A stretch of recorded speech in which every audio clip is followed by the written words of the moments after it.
vital, ¿no? Así como la atención de la vía aérea, que es la que tiene prioridad, el estado de shock, ¿no? También tiene prioridad. Y como tiene prioridad, tenemos que nosotros tener diagnósticos rápidos, ¿no? ¿Qué competencias creen ustedes que es importante saber manejar para valorar un estado de shock y para tratarlo? Porque al final a nosotros nos interesa manejar y tratar una enfermedad, digamos. ¿Cómo la diagnostico? Signos vitales. Signos vitales, ¿no? Valorar signos vitales adecuadamente en el paciente. Me puede identificar cualquier tipo de estado de shock. ¿Cómo lo diagnostico rápidamente? Si es un shock hipovolémico, hemorrágico, por ejemplo, una hemorragia interna, ¿cómo la diagnostico rápido? ¿Tengo alguna competencia que tengo que aprender como médico general? ¿Cuál? Hipotensión. No. La hipotensión se va a manifestar, pero no quiere decir que todos los estados de shock van a tener hipotensión. Pero hay un estudio, hay una capacidad que yo tengo que aprender. Por ejemplo, ahora estamos aprendiendo a intubar, ¿no es cierto? Una capacidad, una competencia que como médico general yo tengo que saber intubar a un paciente, tengo que saber agarrar un laringoscopio e intubar. Justamente para aprender a diagnosticar un shock hipovolémico, hemorragia, una hemorragia interna, el estudio más importante es hacer un ECOFAS, ¿no? Que es una ecografía que la puede hacer cualquier persona y la puede aprender en 30 minutos. Se puede identificar lugares de hemorragia interna. Todo médico general tiene que saber hacer un ECOFAS. ¿Ya? Es una competencia muy importante para el diagnóstico de esta enfermedad. ¿A qué se define? ¿Cuál es la definición del shock? Hipotensión no es un sinónimo de decir estado de shock, porque hay pacientes con un shock grado 1 hipovolémico hemorrágico que no van a hacer hipotensión, van a hacer palidez simplemente. Un shock hipovolémico grado 2 va a ser taquicardia y palidez. Un shock hipovolémico grado 3 recién va a ser hipotensión, si hablamos de un paciente con hipovolémico hemorrágico. Pero el concepto que tengo que tenerlo claro es este: inadecuada perfusión tisular. Cuando hay un shock grado 1 y hay palidez, ¿hay inadecuada perfusión tisular? Sí. ¿Y cuál es el tejido que no está irrigado? La piel. ¿Cuál es el otro tejido? El intestino. Entonces el cuerpo tiene mecanismos, si ustedes quieren, para tratar de... Imagínense que de entrada con un shock grado 1 tengamos hipoflujo cerebral. ¿Qué va a pasar? Nos desmayamos y nos morimos, ¿no? Y no vamos a escapar, digamos, a la agresión. Entonces la supervivencia es por ese lado. En el shock grado 3 ya se va a ver afectada, ya va a haber hipotensión, ya va a haber afectación del riñón, del tejido renal, el paciente va a tener oliguria, ya va a haber un estado de ansiedad que va a tener el paciente, y esto se debe a que ya hay hipoxia a nivel cerebral. Si hay hipoxia, va a haber un metabolismo anaerobio, ¿no? Que va a ser no a partir del oxígeno, sino que se va a formar ácido láctico, y normalmente eso también va a llevar a que también haya insuficiencia respiratoria, el paciente va a empezar a estar taquineico, taquicárdico, hipotenso, oligúrico y con trastornos a nivel de la conciencia. Y esto puede progresar muy rápido o muy lento, eso va a depender del estado, de la hemorragia que el paciente tenga y del diagnóstico que yo haga. En un estadio grado 1 es muy difícil diagnosticar, por eso es importante saber hacer una ecografía en este estadio. Entonces, ¿cómo reconozco? Aplicando los signos vitales y apreciando cuáles son las respuestas del organismo. El paciente va a tener respuestas, pero existen varios tipos de pacientes. Si es un niño, si es un anciano, si es una embarazada, si es un atleta, todos estos pacientes van a ser diferentes, ¿no? Porque algunos pacientes de estos no van a manifestar ciertos síntomas que nosotros vamos a esperar. No es una regla tenerlos en todo, pero sí va a haber una respuesta del cuerpo, y esta respuesta del cuerpo la vamos a apreciar con la clínica. La palidez, ¿cómo yo la valoro, por ejemplo, en una persona que es así morena como yo, digamos? Yo lo veo, no me voy a dar cuenta que está pálido, pero una persona de tez blanca me doy cuenta rápidamente. Entonces, ¿cómo debo valorar? Yo debo valorar valorando las palmas de las manos, las conjuntivas, las mucosas oral, ¿no? Yo puedo identificar en lesiones que van a aparecer, ¿no?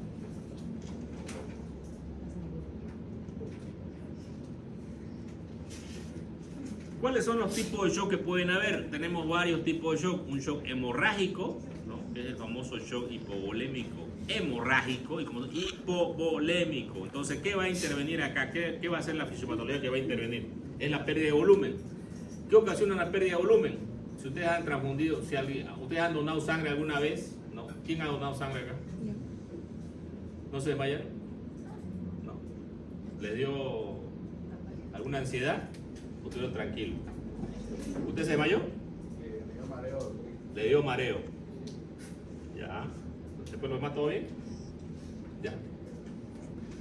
Ese mareo que le dio a él muchas veces puede ser el preludio de un shock hipovolémico grado 1, estamos diciendo, ¿no? Porque el paciente de shock grado 1 lo único que va a tener es palidez, ¿no? Una palidez marcada.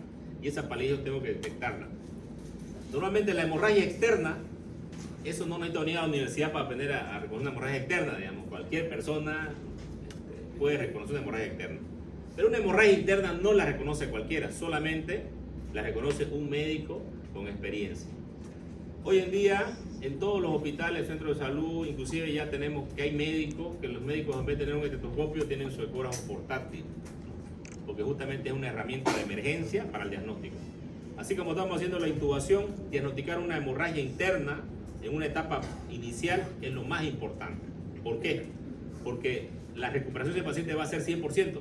Sin embargo, si yo estoy con un paciente que ya me hizo paro, porque tengo un shock hipovolémico grado 4, no reconocí la hemorragia, no identifiqué que había una hemorragia oculta en el paciente, prácticamente las probabilidades de sobrevida de ese paciente van a disminuirse prácticamente, probablemente en un 5-10% de probabilidad de sobrevida con recursos, ¿no? Por eso es que es importante diagnosticarla en una etapa temprana. Luego tengo el shock cardiogénico, que este puede ser por varias causas y muchas veces, a veces pueden haber asociaciones de shock, por ejemplo un paciente politraumatizado. Yo recuerdo en el hospital que llegó una paciente que estaba en la villa y vino una camioneta y salió y la aplastó contra la pared, y justamente en el tórax la aplastó, ¿no? Un aplastamiento de tórax tuvo. El otro día vi en un video que mandaron ahí por, creo que Instagram, un paciente que estaba atajando un penal de fulbito y justo la pelota impacta en el pecho. Y el paciente después de esto hace un paro cardíaco. ¿Es un shock cardiogénico? Sí, es un shock cardiogénico. Un paciente, había un docente, creo que en una universidad estaba dando clase y de pronto se desmayó, se desvaneció. Infarto de miocardio, no. ¿Es un shock cardiogénico? Es un shock cardiogénico, ¿no? Entonces, yo debo identificar también este tipo de shock que a veces puede estar asociado y tengo que distinguir entre uno y otro. ¿Y qué recursos puedo utilizar? Fíjense, por eso le estoy volviendo a repetir lo mismo, la ecografía. También es muy importante para reconocer este tipo de shock. Si tengo, por ejemplo, un taponamiento cardíaco, sangre en el pericardio, no va a dejar que el corazón se expanda. Al no poderse expandir, va a disminuir la precarga y también la poscarga. En todos los tipos de shock va a intervenir la precarga y la poscarga, ¿no? Y el circuito, si quieren ustedes. ¿Qué es el circuito? Es todo el circuito que tenemos arterial, ¿no? En el shock, por ejemplo, en el shock séptico, ¿no? Que aquí es poco común, pero yo creo que hubo un error, digamos, es común, de hecho es muy común, digamos. Los pacientes con un tipo de infección van a hacer un shock séptico y los tenemos todos los días. Si quieren ustedes, la causa de muerte que tenemos en cirugía, en los hospitales, un hospital de tercer nivel como el japonés, sepsis, shock séptico, ¿no? Y hemorragia, ¿no? La hemorragia y el shock séptico son muy comunes. Si yo hago una anastomosis de colon, por ejemplo, y al tercer día empieza a salir ese fecales, y obviamente va a ser una peritonitis el paciente, ¿no? Va a entrar en un shock séptico. Primero va a ser sepsis y luego shock séptico. Diferencia entre sepsis y shock séptico. Shock séptico, hipotensión, ¿no? De causa infecciosa. ¿Es común? El neumotórax, atención, este también se considera como un shock cardiogénico, porque cuando hay un trauma o el tórax va a crecer de tal manera que va a dar la vuelta al corazón y va a bloquear los vasos y no va a poder irrigar adecuadamente, ¿no? Y obviamente en este caso yo tengo que drenar el hemitórax para poder solucionar el problema. Una vez establecido el diagnóstico, yo tengo que hacer un tratamiento específico para la entidad del shock que voy a tratar.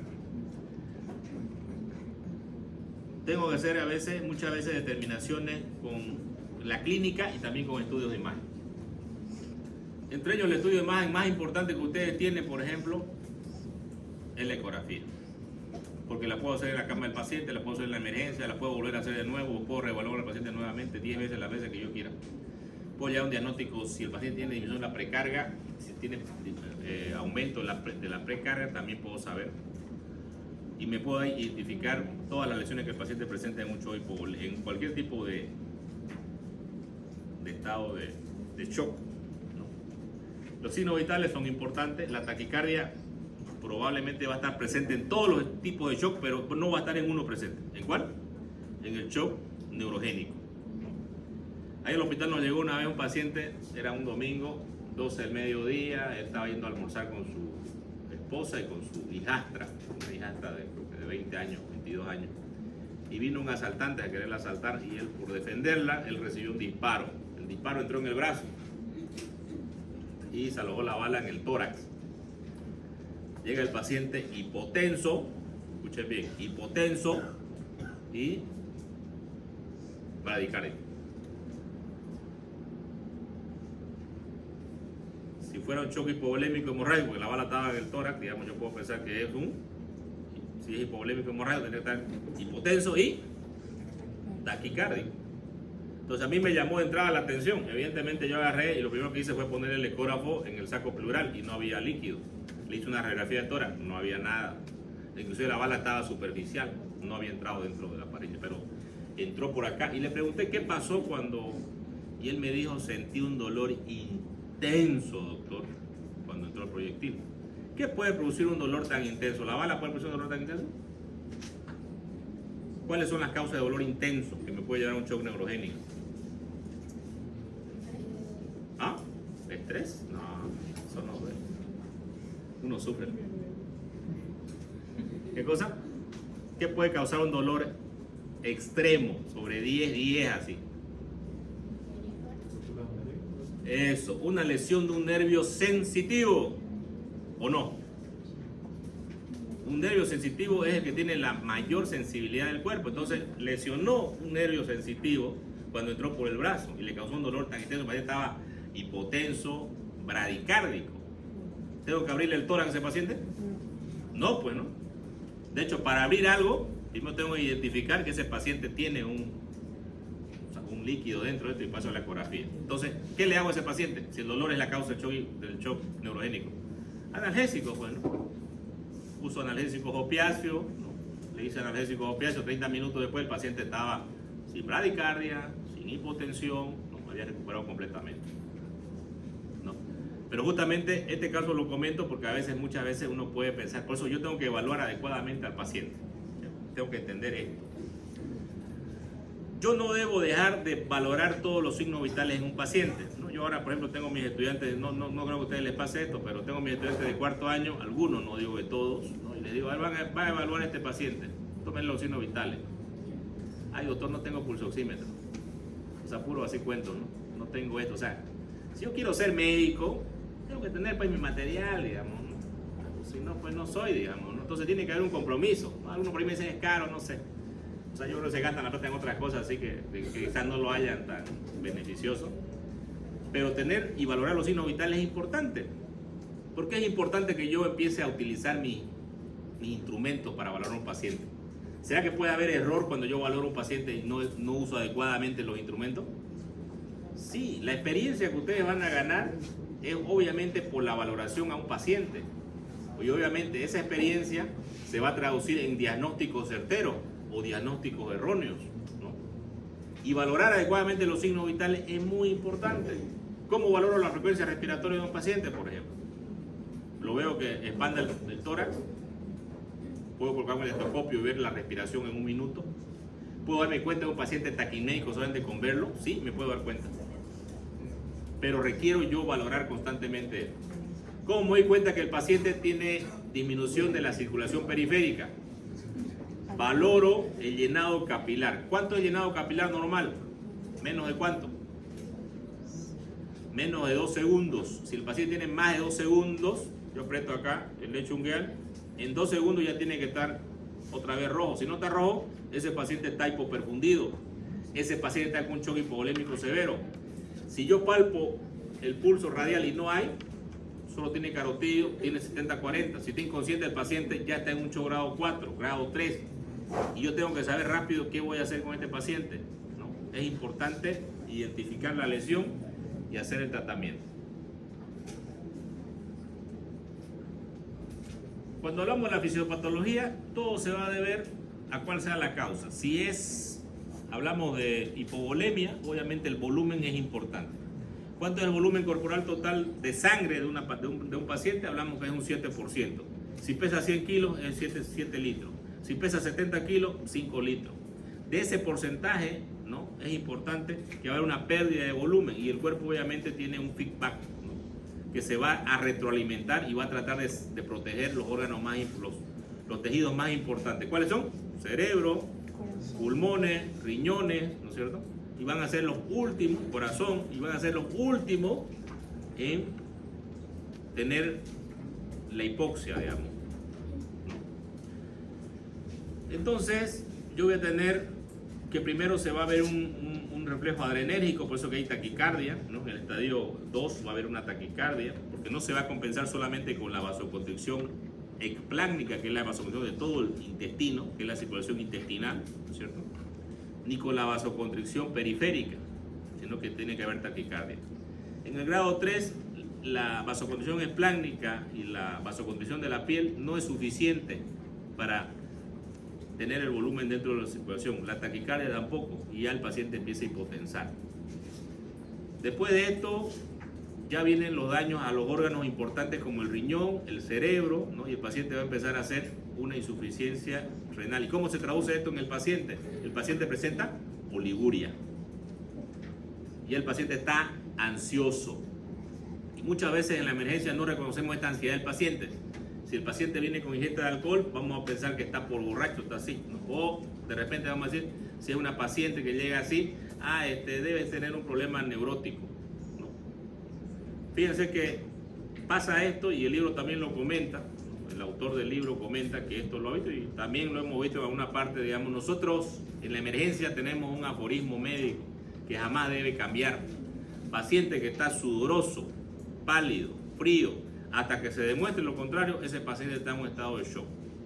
¿Ya? Eso es un aforismo antiguo de los médicos. Si yo descarto que ese paciente tenga un estado de shock, recién puedo pensar que es un neurótico, que tiene un problema psicótico, que está deprimido, lo que ustedes quieran. ¿Ya? Y no al revés. No primero hacerme el psiquiatra y después. Primero, hasta el mismo psiquiatra dice, yo debo valorar adecuadamente al paciente y descartar patologías que son somáticas.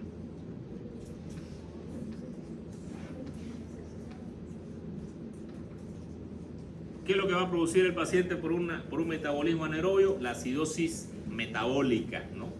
Y obviamente este también es un marcador importante para que nosotros sepamos cómo está el paciente. Mientras más acidosis metabólica tiene, está más descompensado. ¿Qué significa la acidosis metabólica? Es una descompensación que tiene el paciente porque hay hipoxia. La causa del shock, de cualquier tipo de shock, va a llevar al paciente a hipoxia, va a llevar al paciente a falla de órgano, y después de la falla de órgano viene la muerte del paciente, y esto va a depender, si es un hemorrágico, de la pérdida de volumen que está sangrando el paciente. Estos son los órganos que vamos a preservar. Ahí al hospital me llegó una vez un paciente que eran 3 de la mañana, creo 4 de la mañana, yo estaba de turno de noche esa vez, y llega el paciente de su cumpleaños. Que estaba en su cumpleaños y de pronto se le acabó la plata, pues estaba tomando con sus amigos ahí y su esposa ya estaba durmiendo y despertó a la esposa y le dijo, por favor, ¿será que me das unos pesos más para comprar más cerveza? Digamos. Y la esposa le dijo, no me molestes, se dio la vuelta. Digamos. Y el tipo, como estaba bajo gesto de bebida alcohólica, quiso hacerle una jugada a su esposa, ¿no? Y agarró un tinte que había ahí y le hizo en el cabello. Error, digamos. La esposa se levantó con furia, agarró un cuchillo y se lo plantó acá. No es para menos, correcto. Entonces, el paciente llegó con un cuchillo acá, en la región superior. Obviamente en ese momento el paciente estaba con un shock hipovolémico grado 4, hipotenso, ¿no? Le habían colocado un tubo de tórax a mi residente y salió 2000 ml de sangre. 2000 ml. Entonces 2000 ml, si un tipo tiene 5 litros, estamos hablando que es el 40%, shock hipovolémico grado 4. De ahí a la muerte estaba a 2 pasos, digamos, ¿no? En el Hospital Las Morenas nosotros tenemos casi todos los recursos, ¿cuáles son los recursos para un shock hipovolémico? Pues en este caso es ir a parar la hemorragia, si es una hemorragia del tórax, ¿no? Hay que ir a pararla. Tenemos sangre, tenemos plasma, tenemos plaquetas, ¿no? Y tenemos los recursos también humanos, digamos, ¿no? El cirujano, tenemos el anestesiólogo, el que está ahí parado, digamos, ¿no? No es que lo van a llamar, a ver venir, digamos, no estamos ahí, digamos. El único que no estaba ahí era el cirujano de tórax, ¿no? Entonces yo le hablé al cirujano de tórax que estaba entrando con el paciente, le hice una toracotomía posterolateral, lo puse de un lado porque pensaba que era una lesión de subclavia, abrí el tórax y era del ápice del pulmón un vaso que sangraba. Le di un punto así, eso en X que ustedes dan, se acabó. Y ya revisamos después, el paciente empezó obviamente. ¿Cuál es el tratamiento del shock hipovolémico hemorrágico? Control de hemorragia, no se olviden, pregunta de examen. Control de hemorragia y reposición de volumen, y no a lo contrario. Repongo volumen y no controlo la hemorragia, no sirve de nada, no sirve de nada, ¿ya? Entonces este paciente no fue más, se le puso un tubo, se cerró el tórax, el paciente mejoraron sus signos vitales, de estar hipotenso ya estaba normal su presión, inclusive ni siquiera salió a terapia. ¿Por qué? Porque la atención fue rápida. Pero si haya pasado horas este paciente antes de entrar al quirófano, ¿cuál haya sido el resultado? ¿Qué produce la hipoxia constantemente en un paciente? ¿Cuánto tiempo puede estar hipóxico? O sea, cuando hablamos de una anoxia completa, sí, pero si hablamos de una, digamos que el paciente está hipóxico, pero no está anóxico completamente, ¿no? La anoxia, evidentemente, hablamos de 4 minutos y los 8 minutos ya es muerte cerebral. Pero cuando hay una hipoxia prolongada en el tiempo, también va a haber una apoptosis, digamos, ¿no? Y va a haber lo que se conoce como el shock irreversible. El shock irreversible es aquel shock que el paciente está hipoperfundido por mucho tiempo, con una presión arterial media por debajo de los 70, ¿no? Por debajo de esto, y obviamente eso también va a llevar, la acidosis metabólica constante va a llevar también a que haya apoptosis, ¿no? Y hay una muerte, si ustedes quieren, del sistema nervioso simpático, ¿no? Y parasimpático, y este paciente cuando entra en ese choque irreversible, por eso se llama irreversible, aunque ustedes le pongan sangre, le pongan líquido, le pongan lo que ustedes le pongan, el paciente no va a mejorar, el paciente va a ir a la muerte, ¿no? Y algunas veces pasa eso con los pacientes cuando no actuamos rápido. En el caso de este paciente revirtió completamente, el paciente estaba, ni siquiera salió a terapia, salió a sala, ¿no? Y al día siguiente le dije, ¿la vas a denunciar a tu mujer? No, me dijo, no tengo miedo. Está bien, yo haría lo mismo, le digo. Soy inteligente. Bueno. Sin embargo, si yo no tengo los recursos, digamos que voy a poner otro escenario del mismo paciente. Yo estoy con este paciente y yo estoy en un, qué sé yo, un hospital de provincia, ¿no? Y no tengo los recursos para parar la hemorragia. Y tengo que transferirlo al hospital, qué sé yo, que queda a 1, 2, 3 horas de donde yo estoy. ¿Le voy a colocar vía? ¿Y le voy a poner a chorro líquido o no? O le pongo vía y una vía nomás que sea periférica, digamos, solamente para tenerlo ahí. O le pongo líquidos a chorro y sangre a chorro. Digamos que tengo sangre también. Y me dicen en japonés, mandalo, yo aquí lo espero, yo lo espero tras que va a llegar en 2 horas o 3 horas. ¿Qué hago? Si yo agarro a ese paciente y le pongo sangre y líquidos a chorro, ¿qué voy a producir en el paciente? Aumento de la presión. Y el aumento de la presión, ¿qué va a ocasionar? Que el paciente, lo último de sangre que tiene, lo termine de sangrar y me va a hacer un choque irreversible. Entonces, si nosotros no podemos controlar la hemorragia, jamás debemos hacer reposición de volumen, ¿ya? Eso no se olviden nunca, no hay que sacárselo a la cabeza. Si yo no puedo controlar la hemorragia, una hemorragia interna, yo estoy en provincia, tengo que ir a un paciente, no le pongan suero a chorro. El suero puede estar en goteo mínimo, digamos, pero no le pongan suero a chorro, porque la hipotensión de ese paciente le está salvando la vida. ¿Por qué? Porque al tener hipotensión muchas veces la sangre se hemoconcentra y se forma un coágulo, y ese coágulo permite que el paciente no sangre, ¿ya? Este concepto hay que tenerlo claro, porque si yo no tengo la respuesta, como ese paciente que yo tenía todas las respuestas ahí para poder tratarlo, yo debo hacer solamente una vía y enviarlo al paciente, ¿ya? Doctor, ¿y qué hacemos en ese caso de que lo estamos mandando al paciente? O sea, de un tiempo largo. Le ponen su suero, bueno, un suero fisiológico. Solo. Suero, pero a goteo mínimo, qué sé yo, 30, 40 gotas por minuto, solo para vía, ¿no? Si yo no controlo la hemorragia, no puedo hacer tratamiento con volumen, ¿ya? estos son los órganos importantes que yo tengo que proteger. El cerebro, el corazón y el riñón. Y el cuerpo sabe que los tiene que proteger. El cuerpo es más sabio que nosotros prácticamente, ¿no? Entonces el cuerpo va a proteger y va a ser los últimos órganos en dar problemas. Pero cuando ya tiene un paciente oliguria o anuria, ya está en 8 grado 4. Y de ahí va a depender en qué tiempo. Por ejemplo, el señor que lo apuñalaron, a los 30 minutos del apuñalamiento llegó al hospital. Y 30 minutos después ya estaba siendo intervenido. Probablemente si nos tardamos un poco más, probablemente no iba a haber paciente. O si él tardaba más en llegar al hospital. Entonces todo va a depender del vaso que esté sangrando, ¿no? Si es un vaso que se exsanguina el paciente, que pierde toda su bolea, probablemente no va a llegar al hospital. Pero nosotros tenemos, cuando hablamos de trauma, tenemos la muerte trimodal, ¿no? La muerte que ocurre inmediatamente, o por la muerte de ese que estaba en una conferencia ahí en Estados Unidos, ¿vieron? Le dio directamente en la carótida, ¿no? Entonces él se desangró inmediatamente, él murió instantáneamente, porque aparte de eso la bala le lesionó la médula. Eso no vamos a salvarlos nunca. Así esté en un quirófano y le pase eso y estén todos los cirujanos que ustedes quieran, no van a poder salvarlo. Pero los pacientes que tienen la hora dorada, que se llama, que es este paciente con el hemotora tenía la hora dorada, un paciente con una fractura, digamos, de pelvis tiene la hora dorada, que está sangrando poco, en esos pacientes los voy a salvar. Entonces, yo tengo que tener claro este concepto. Muy bien, tenemos el shock hipovolémico no hemorrágico. Yo les puedo hacer una pregunta, por ejemplo, ¿cuáles son las causas del shock hipovolémico no hemorrágico? Ustedes me van a decir, es diarrea, ¿no? Es una peritonitis, una pancreatitis. ¿Por qué la peritonitis? El paciente en el peritoneo, que mide más o menos 2 metros, puede secuestrar. Si aumenta 1 ml, esos 2 metros cuadrados de peritoneo, puede secuestrar 20 litros. Y el paciente se va a deshidratar. En una pancreatitis, el paciente también puede secuestrar en el páncreas, una pancreatitis severa, hasta 6 litros. Los terceros espacios que se hablan. Entonces yo tengo que tener en cuenta esto, un paciente quemado, que se quema la piel, puede perder por ahí puede perder grandes cantidades de líquido. Entonces estos son los casos que van a producir un shock hipovolémico no hemorrágico. Y es importante establecer y tener en cuenta esto.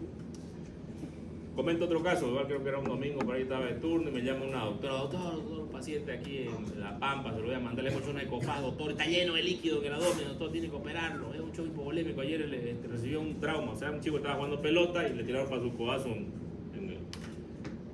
el abdomen, le dolió un poco, se fue a su casa, ahí su mamá le dio unas hierbitas, digamos, ¿no? Tomó las hierbitas y al otro día estaba distendido, va al hospital, hipotenso, taquicárdico, ¿ya?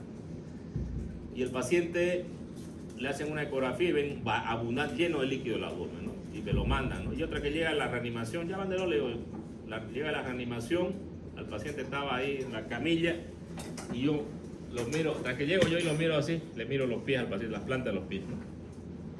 Y más o menos así como ven mi palma estaba la planta, la roja, digamos. Entonces yo solamente con ver la planta del pie dije, este paciente no tiene un shock hipovolémico hemorrágico, porque tendría que tener palidez, ¿no es cierto? Y no tenía palidez.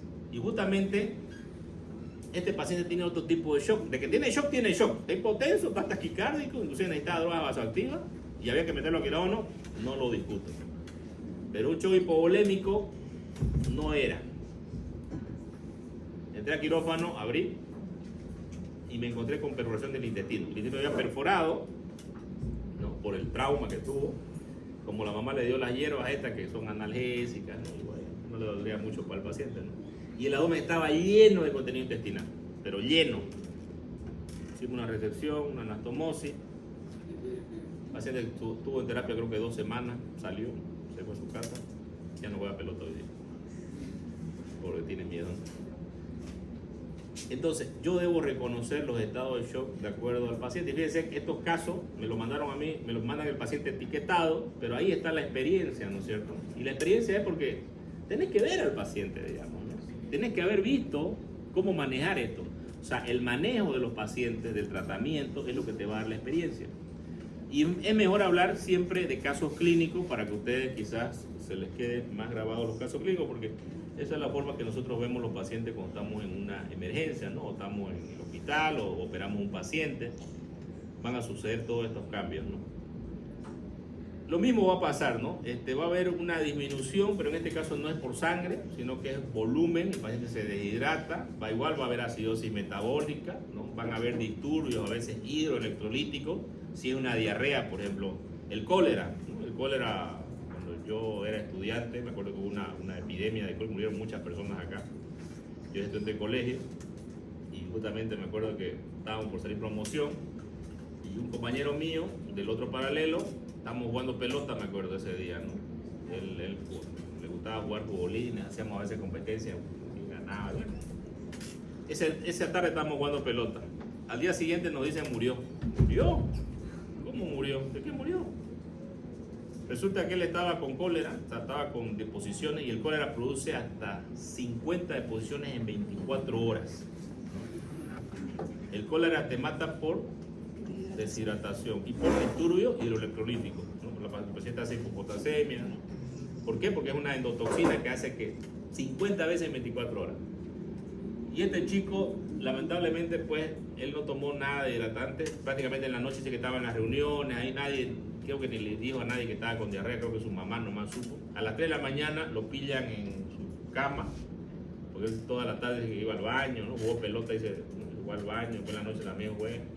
A las 3 de la mañana lo pilla el papá duro, inclusive él tiene un espasmo muscular, y el padre agarra y lo lleva al hospital pensando que podía salvarlo, y obviamente ya el disturbio hidroelectrolítico fue que lo mató, ¿no? Entonces, ¿mata? Sí. ¿Qué tengo que hacer con los pacientes que tienen un shock hipovolémico no hemorrágico? Debo hidratarlos y debo valorar cómo está la acidosis metabólica en estos pacientes también. ¿Qué tipo de disturbio metabólico tiene el paciente? Porque a mayor deshidratación, mayor disturbio metabólico el paciente va a tener. Puede tener hipopotasemia, puede tener hiponatremia, ¿no? Puede tener hipocalcemia, va a tener acidosis. Y yo tengo que resolver esto, porque si no voy a empezar a tener problemas desde una arritmia cardíaca que va a venir por la hipopotasemia, y lo más probable que tuvo esto, mi amigo tuvo esto y lamentablemente murió joven, 17 años, algo por ahí, ¿no? Es importante. ¿Cómo se iba a salvar él? Inclusive si no le ponía yo un suero de hidratación, dándole suero de hidratación oral, yo le salvaba la vida, ¿no? Pero yo no sabía, digamos, que estaba en el así. Entonces es importante tener en cuenta esto. El shock hipovolémico hemorrágico y el no hemorrágico. Tenemos el shock cardiogénico. ¿Cuáles son las causas de shock cardiogénico? Tenemos contusión miocárdica, el golpe directamente en el corazón. Tenemos el taponamiento cardíaco, que es líquido pericárdico, puede ser por trauma, pero también puede ser por tuberculosis. En nuestro medio es muy común la tuberculosis. ¿Cuánto puede caber en el pericardio para que el paciente no haga un taponamiento cardíaco? Hasta 100 ml, ¿no? Después de eso va a ser ya el taponamiento cardíaco. ¿Qué es el taponamiento cardíaco? De pronto el corazón no puede expandirse.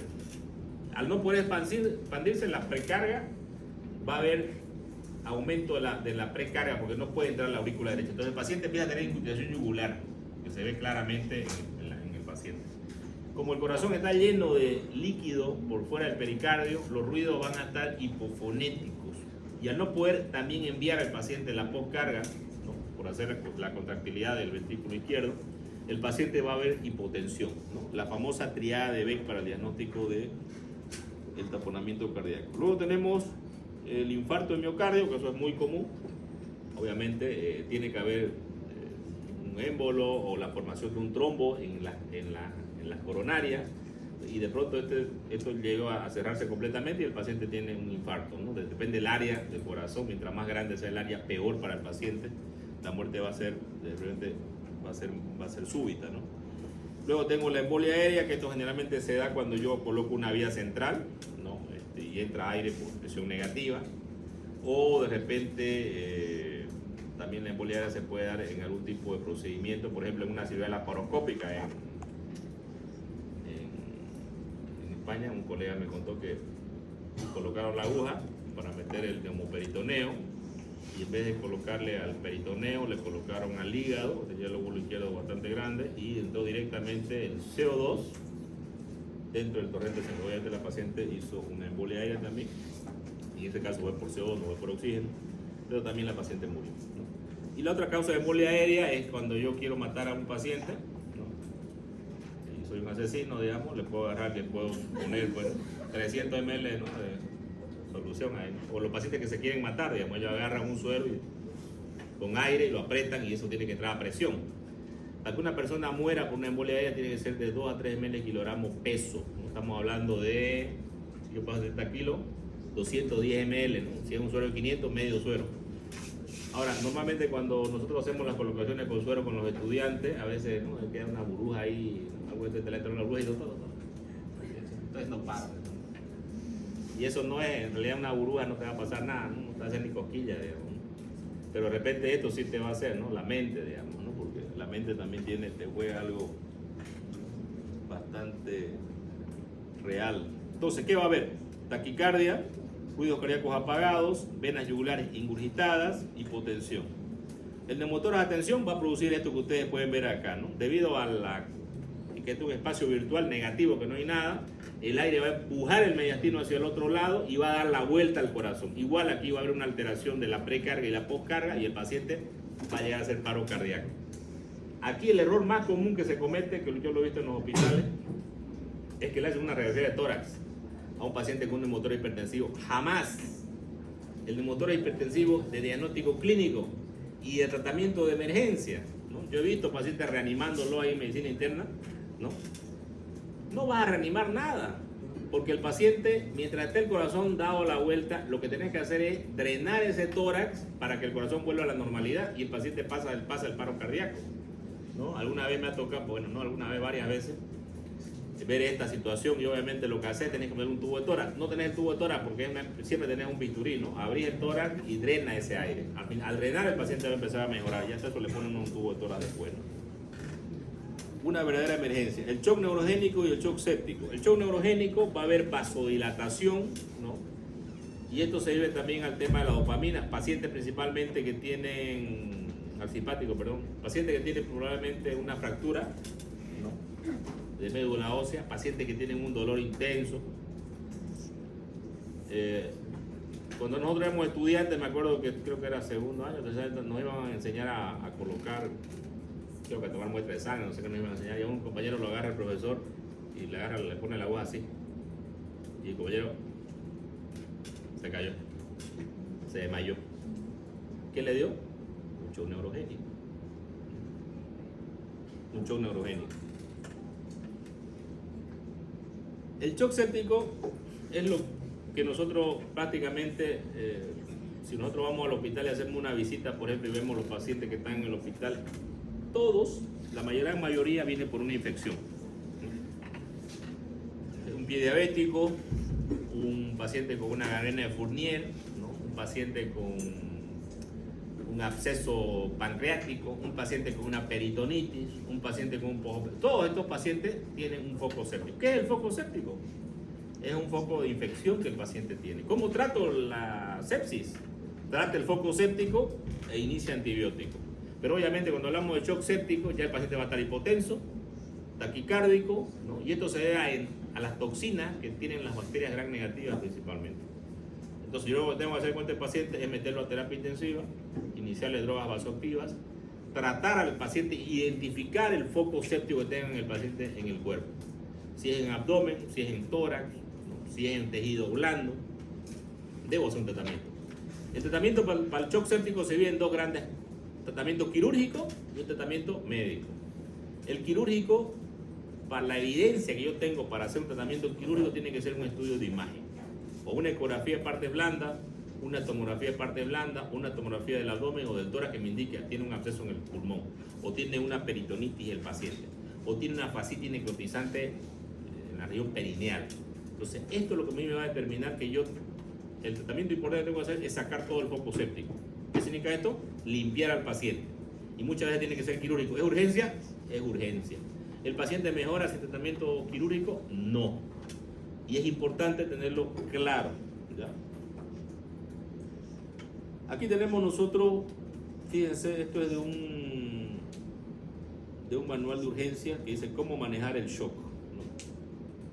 Y acá habla del famoso focus, que es enfocarte, digamos, ¿no? ¿Querés ser médico? Tenés que enfocarte. Tenés que aprender a hacer una habilidad, tenés que enfocarte.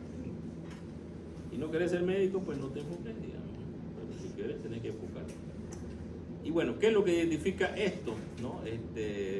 Identifica que con la ecografía yo me enfoco en ciertos lugares del cuerpo para identificar ciertas lesiones, que estas lesiones son muy importantes. Por ejemplo, puedo hacer una ecocardiografía, ¿no?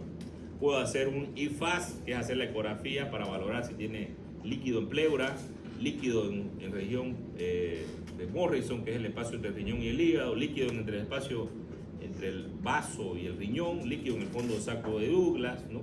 Si hay líquido en el pericardio, son lugares donde voy a poner el ecógrafo, ¿no? Y la ecografía me puede determinar muchas cosas, ¿no? Inclusive yo puedo medir la vena cava inferior. ¿Y para qué me sirve medir la vena cava inferior, doctor? Sí, porque usted puede saber en tiempo real si su hidratación que está haciendo el paciente está bien o está mal. Si la vena cava inferior está contraída, significa que la precarga está disminuida y debo darle más cantidad de líquido al paciente. Entonces lo puedo saber en tiempo real. Aquí estos son los lugares donde voy a poner el traductor, ¿ya? Fíjense ustedes acá para valorar la bomba cardíaca, ¿no? Pongo aquí en la parte superior para ver cuál es la contractilidad del músculo cardíaco. Pongo la parte inferior para ver si no tiene un derrame pericárdico el paciente. Y así valoro las bombas, la contractilidad, tanto de la precarga como de la poscarga. El circuito, ¿cómo valoro el circuito? Quiero saber si el paciente tiene la vena cava está dilatada, la vena cava está disminuida, la aorta está dilatada, la aorta está disminuida, ¿no? El pulso femoral también lo puedo valorar colocando el traductor en la zona central, ¿no? En esta zona central, ¿no? Y con esto puedo valorar el circuito. El circuito son los vasos. Esto es el famoso IFAS para valorar lo que es un tanque. ¿Qué es un tanque? Donde hay líquido, ¿no es cierto? Si tengo líquido dentro del abdomen, coloco el ecógrafo, el traductor por encima del pubis. Ahí puedo identificar cuando sea coedula. Si hubieran 100 ml, 20 ml, 10 ml, 30 ml, lo puedo detectar rápidamente. De hecho, ahora todos los estudiantes, al menos yo los estudiantes que tengo en prácticas en cuarto o quinto año, los hago hacer un ECOFAS. De hecho, todos mis estudiantes saben hacer un ECOFAS. Se da 30 minutos para aprenderlo. Yo les hago hacemos un ejercicio como hacer el FAS con un ecógrafo real, buscar los espacios y ellos logran identificarlo, ¿no? No he tenido alumnos que no lo identifiquen, digamos, ¿no? Y estos alumnos que ya están capacitados, cuando ellos sean médicos y estén en un centro de primer nivel y hay un ecógrafo o ellos tengan su propio ecógrafo, rápidamente van a detectar una hemorragia intraabdominal. Y si yo detecto rápidamente una hemorragia intraabdominal cuando tiene mucho grado 1 el paciente, la probabilidad de sobrevida es altísima, ¿no es cierto? Pero si yo ya no digo, el paciente ya está hipotenso, taquicardia, ya está muerto, pues no, ahí nomás directamente a la final Bolívar. Entonces, ¿dónde coloco el traductor? Por encima del pubis. ¿Dónde coloco acá? En la región de la línea axilar, en el otro lado. Y luego en la región por debajo del pericardio. En la región superior para detectar neumotórax. Aquí detecto hemotórax bilateral, hemoperitoneo bilateral y taponamiento cardíaco.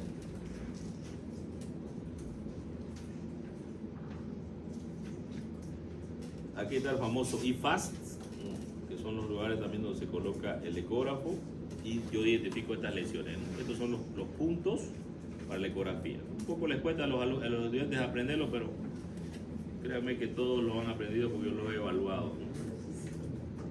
Y lo aprenden bastante rápido. Bueno, ¿cuál es el manejo? Va a depender de qué tipo de shock tenga el paciente. Si es un paciente que tiene un shock hipovolémico hemorrágico, control de hemorragia y reposición de volumen. Si es un paciente que está hidratado y no hemorrágico, tratar el disturbio hidroelectrolítico del paciente y tratarlo rápidamente. Si es un shock cardiogénico, mejorar la bomba cardíaca, ¿no? Y obviamente esto muchas veces con vasoactivo, ¿cómo lo reconozco? Con electrocardiograma, ¿no? Con ecografía, ¿no? Si es un neumotórax, colocar un tubo de tórax. Si es un shock séptico, valorar cuál es el foco séptico que tiene el paciente, tratar el foco séptico con antibióticos y cirugía, ¿no? Y pasarlo al paciente a terapia intensiva. Siempre en el examen físico yo debo evaluar para saber qué tipo de shock es, también el examen neurológico, la exposición completa del paciente, la distensión y la compresión gástrica, colocación de una sonda urinaria también para valorar la diuresis del paciente y ver en qué estadio de shock tiene el paciente. Si es una neumotora de atención, yo tengo ciertos signos que lo voy a ver en el examen físico, un desvío de la tráquea, a la percusión un timpanismo, una hipersonoridad, diferente al neumotórax masivo. Va a haber venas yugulares y va a haber a la percusión matidez, una percusión sorda. El taponamiento cardíaco ya dijimos, la famosa triada de Beck, y la ecografía me diagnostica inmediatamente un taponamiento cardíaco. La hemorragia intraabdominal me diagnostica también una ecografía, fíjense acá, ¿no? Un sangrado externo, pues eso es obvio, ¿no? Prácticamente no hay que ser muy inteligente para darse cuenta de eso. Y clasificar en qué grado de shock tiene el paciente, un grado 1, un grado 2, un grado 3, un grado 4, ¿no? Esto me va a permitir hacer un tratamiento rápido. Tener en cuenta que el volumen corporal de sangre que tiene un paciente es el 7% de su peso, ¿no? Obviamente del peso ideal, no del sobrepeso. Aquí hay una clasificación que es actual del shock hipovolémico que lo clasifica el ATLS, que es el manual de trauma, y clasifica en 4 grados, ¿no? Ya hemos hablado de los primeros y segundo grados. Tratamiento de estos primeros y segundo grados, cristaloides. ¿Cuánto de líquido le doy, doctor? Pregunta siempre de examen, ¿no? Cuando ustedes estén frente a un paciente que tiene un shock hipovolémico grado 1, ¿cuánto de líquido le dan? 15 a 30 ml kilogramo peso, ¿ya? Si me ponen, entonces, ¿qué significa esto? 30 ml por 70, 2000 ml. Entonces, entre 1 litro y 2 litros, ustedes le colocan pues 70 kilos, ¿no? No se olviden, ¿ya? ¿Y qué vemos? ¿Qué respuesta valoramos en el paciente? La respuesta que yo valoro es cómo mejoran sus signos vitales del paciente. Disminuye la taquicardia, ¿no es cierto? Pero si el paciente no es un buen respondedor, el paciente no va a mejorar. Pero si es un shock hipovolémico grado 4, aparte de colocar cristaloides, ¿cuáles son los cristaloides que se colocan? Rigen lactato, fisiológico, paran de contar.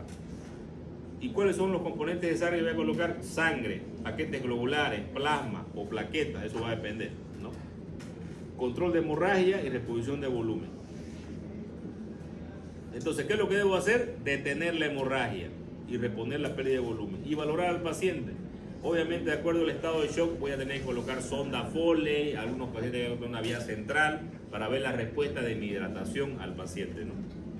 Y obviamente también va a depender del estado del paciente. El examen físico es importante, evaluar completamente al paciente, ¿no? Cómo está la vía aérea, ¿no? Nosotros hablamos en el ATLS del famoso ABC, que ahora ha cambiado en el nuevo ATLS, la última versión dice primero X, pero obviamente hablamos de X cuando es una hemorragia exsanguinante, ¿no? Me llega un paciente con un sangrado, digamos, de la femoral. Obviamente voy a ir a convivir primero la hemorragia, vamos a hacer un empaquetamiento o un torniquete, y luego voy a valorar A, ¿no? ¿Por qué? Porque si me pongo a valorar A, ¿no? Y después trato esto, probablemente el paciente se me muere, ¿no? En el único caso donde primero está la X. Coloco una sonda nasogástrica para descomprimir el estómago. En caso de que tenga que intubar a este paciente no se me broncoaspire. Coloco una sonda Foley. Los accesos vasculares son importantes. Esta es otra cosa importante que un médico general tiene que tener una competencia, ¿no? Tiene que saber colocar una brándula, ¿ya? Tiene que saber colocar una brándula. Porque, ¿cómo trato un paciente con estado de shock? Tengo que poner líquidos. Ah, sí, las brándulas las ponen la enfermera, y cuando la enfermera no puede poner, tenemos que los médicos colocar. Y obviamente también tenemos otros accesos, como una venotomía, o no se puede acceder. Pero la brándula es un procedimiento básico que yo tengo que saber y una competencia que tengo que saber como médico. Después, los estudios de imagen son los que nos van a diagnosticar rápidamente. Ya la ecografía dijimos. Para valorar el tórax también veo una radiografía de tórax, puedo valorar, ¿no? O una tomografía, pero yo no debo perder tiempo en hacer estudios muchas veces, ¿no? Los laboratorios de sangre me van a salir prácticamente normales, no voy a tener una hemoglobina hematocrita que va a estar disminuido, ¿no?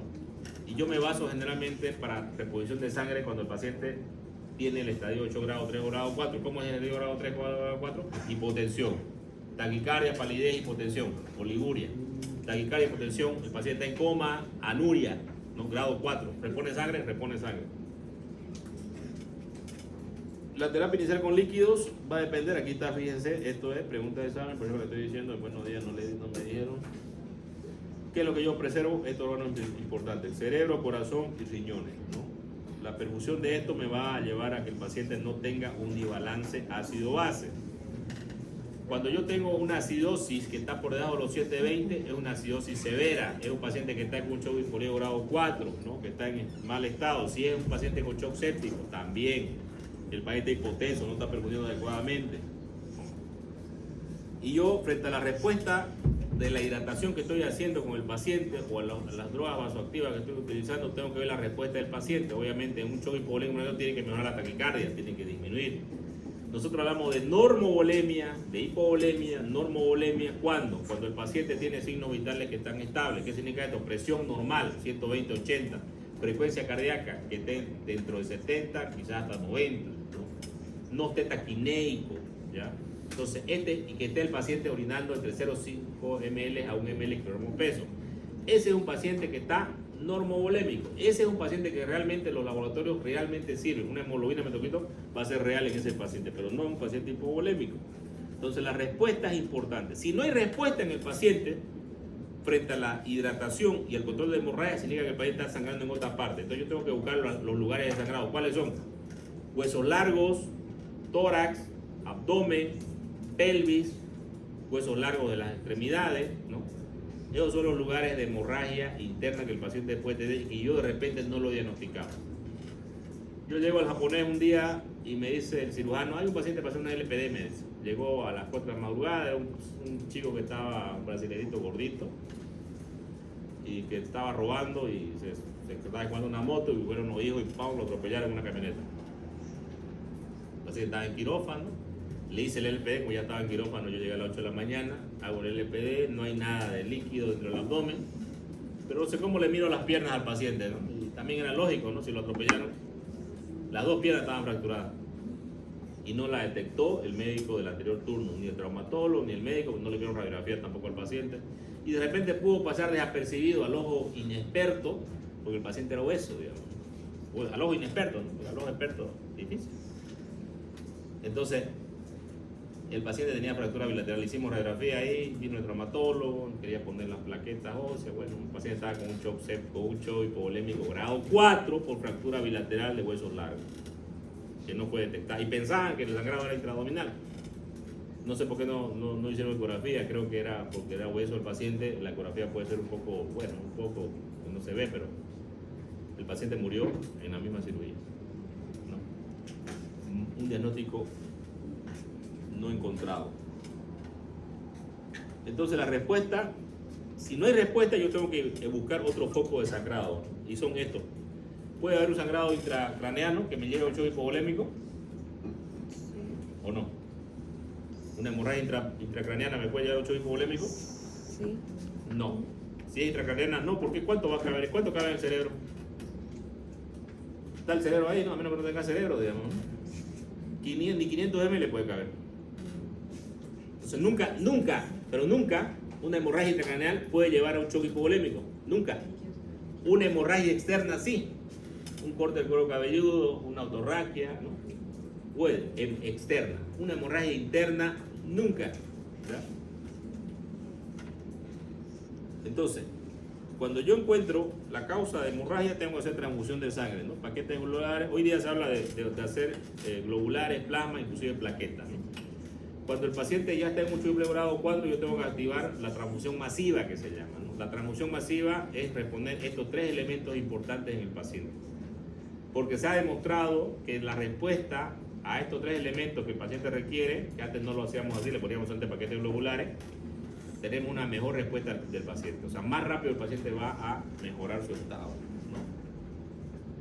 Líquido calentado, siempre debemos tratar lo que es la tríada de la muerte, ¿no? La coagulopatía, la hipotermia y la acidosis metabólica. Cuando un paciente tiene estas tres cosas, se va a morir, ¿ya? Está frío, está coagulopático, se va a morir. Entonces, nosotros para tratar de sacarlo de la hipotermia, le ponemos líquidos a temperatura de 39 grados, ¿no? Que calentamos los sueros y todo lo que le colocamos al paciente.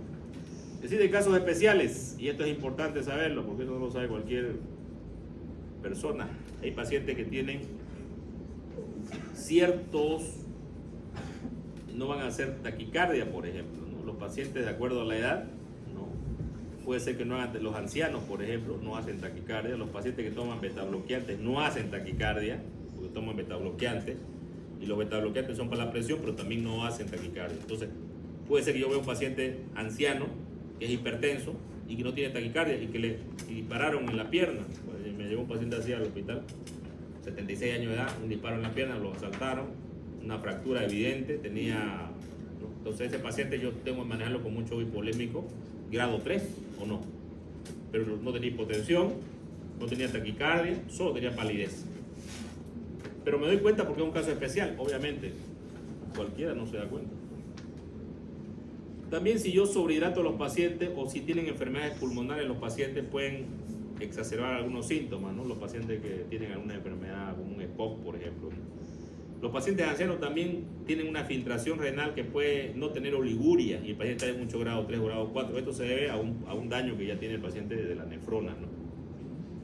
Los atletas, los corredores, los atletas, ¿no? Generalmente no hacen taquicardia, ¿no? Había un jugador de Oriente Petrolero que le hicieron una cirugía, una mini disectomía, lesionaron la ilíaca, sin querer obviamente. Este paciente hizo un hematoma retroperitoneal. El paciente, cuando estaba en la terapia, tuvo un día, la esposa lo ve y le dice: quiero ver a mi hija, le dice el paciente, porque siento que me voy a morir. El tenía sensación de morirse. Estaba pálido, la esposa dice, la prueba no era médico, estaba pálido y no tenía taquicardia. Entonces los médicos ahí lo ven, ¿no? Y lo pasan a sala. En sala el paciente no orinaba y lo llaman al nefrólogo. Viene el nefrólogo y lo mira nomás, ¿no? No puede, le dice, pues, ¿no? Este paciente está choqueado, le dice, pues, ¿no? Busquen la causa. Le hacen una tomografía y encuentran un hematoma retroperitoneal de este tamaño. Enorme. Por eso es importante darse cuenta que algunos pacientes no van a hacer, justamente los atletas pueden no hacer taquicardia, los pacientes que usan marcapasos, los pacientes que usan betabloqueantes, puede ser que no hagan esto. También tengo los pacientes que pueden hacer, que no responden a la secuencia taquicardia, palidez, oliguria y hipotensión, porque muchas veces tienen sustancias activamente activas en la orina, ¿no? Como por ejemplo la glucosa, un paciente que esté hiperglucémico, ¿no? Los pacientes que tienen enfermedad de Addison, mantienen diuresis a pesar de la hipovolemia. Las enfermedades coronarias presentan signos cardíacos iniciales. Otros pacientes que no responden, que no tienen taquicardia, palidez, los pacientes con ingesta de alcohol, y eso es frecuentísimo, ¿no? Nosotros hemos tenido pacientes con ingesta de alcohol, no estoy bien, ¿no? Me voy, agarra el borracho y está ahí, ¡pum!, se cae allá, ¿no? Ya se para y empieza a reanimar, ¿no? Y cuando estaba ahí no estaba ni hipotenso, ¿no? Porque el alcohol le aumenta la presión, ¿no? Hasta que obviamente este efecto del alcohol va a bajar, ¿no? Entonces obviamente el paciente muchas veces hace paro. Son los pacientes que tenemos que tener cuidado, ¿no? Ahí al hospital llegó un paciente que había comido una hamburguesita y le empezó a doler acá arriba. Llega ahí al hospital, el médico internista lo interna y le pone intoxicación alcohólica. Y el tipo en la noche, ¡ay!, decía, ¿no? Y ese borracho, decía, ¿no? El paciente se quejaba de dolor. O sea, los borrachos no se quejan de dolor. De cualquier cosa menos de dolor se van a quejar. Entonces yo llego al otro día y le digo: hagámosle una radiografía de tórax, ¿no? En la placa de tórax vemos que estaba el colon metido en el tórax, una hernia diafragmática. Resulta que 3 meses atrás tuvo un trauma, le pusieron un tubo de tórax, hizo un trauma de diafragma y después hizo una hernia diafragmática. Y justamente hizo, cuando entramos al quirófano, el paciente estaba en shock séptico, todo el colon que estaba metido allá, y justamente jaló la mesentérica superior y necrosó todo el intestino, estaba negro el intestino. Entramos después de casi 6 horas que el paciente llegó a la emergencia del hospital y no fue diagnosticado porque se pensó que estaba bajo ingesta alcohólica y en realidad lo que tenía era una necrosis de colon por una hernia diafragmática postraumática. Los pacientes jóvenes, y lamentablemente murió, ¿no? Le sacamos todo el colon intestino delgado que estaba necrosado y murió ese mismo día en terapia intensiva el paciente. Los diagnósticos tardíos pueden llevar a la muerte de los pacientes, ¿no? Es importante tener en cuenta las complicaciones que pueden haber de acuerdo al reemplazo de volumen. Si doy poca cantidad de reemplazo de volumen, puedo deshidratar al paciente, puedo sobrehidratarlo. Es importante para esto medir la diuresis del paciente y dar de acuerdo a diuresis la hidratación, como también de acuerdo a PVC. Signos vitales también es importante. Ver si no tienen otra comorbilidad del paciente es importante. Entonces yo, para hidratar, valoro gasto urinario, valoro presión venosa central, valoro también los signos vitales del paciente, cómo están, para dar el volumen necesario, ¿no? Y así de esta forma no voy a sobrecargar al paciente si yo monitoreo. Monitorear significa evaluar constantemente. Cuando un médico evalúa, difícilmente vaya a equivocarse, ¿no? Frente a otros tipos de trauma, taponamiento, neumotora, muchas veces voy a tener que hacer reanimación, pero muchas veces esta reanimación tiene que ser precedida de un tratamiento para tratar la causa que ha llevado a este choque diabético, ¿no? Y este es ¿Qué es lo que hago en el estado de shock? Fíjense ustedes, aquí inadecuada perfusión y oxigenación, hemorragia, ácido úrico, coagulograma, sedimento urinario. Valoro si es un shock séptico, un shock cardiogénico, un shock anafiláctico, ¿no? Si es shock anafiláctico, pues voy a usar adrenalina, ¿no?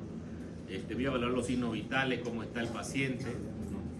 Si es que yo veo la presión media, perdón, sistólica, menos de 100 miligramos de mercurio, si está así, puede ser un taponamiento cardíaco, puede ser un hemotoras hipertensivo, ¿no? En este caso lo voy a tratar la causa, drenaje del taponamiento cardíaco. Si no es así, busco si hay pérdida sanguínea más de 1500 ml, ya sospecho un shock cardiogénico grado 3 o grado 4 hipovolémico, coloco 2 vías periféricas de grueso calibre 14-16 y coloco líquidos, ¿no? Fisiológico 2000 ml calentado, ¿no? Y ya veo la valoración de la sangre y empiezo a hacer estudios como el IFAS para detectar dónde está la hemorragia en el paciente, o si es una hemorragia externa también, ¿no? Si es una hemorragia externa, pues va a estar controlada y solamente debo reponer volumen. Muy bien, jóvenes, ese es el tema. Si tienen alguna pregunta, se lo voy a pasar. Nos vemos en la práctica.